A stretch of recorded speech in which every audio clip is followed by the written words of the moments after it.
Hey, what's up, guys? Welcome back to another Raw Talk podcast. We are gonna try something and see if I can get it to work. This is just a quick test of using my mirrorless camera.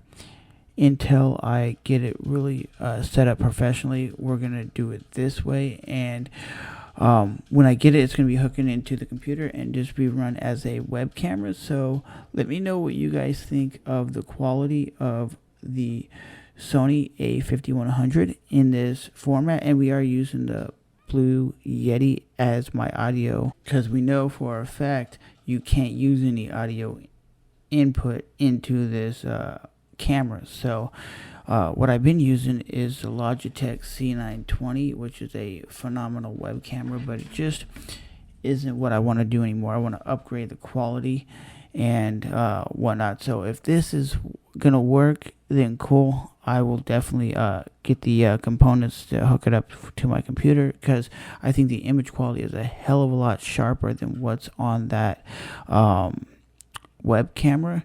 But we're going to switch over to the web camera so you guys can see what that looks like in the same aspect of what this is looking like right now, baby. And one thing you might notice is the web camera isn't as wide of an angle, and you don't get that kind of blurred out background as you do with the Sony mirrorless camera. The cool thing about this too, if you're using it as a web camera, which I will be getting the parts for, you have the flip up LCD screen, so you can see if you're in focus, or you can see if you are in the frame.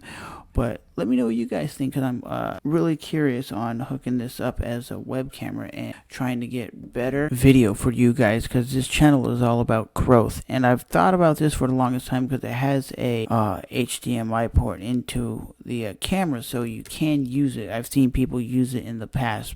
So what do you guys like more, the a5100 or the Logitech c920 web camera?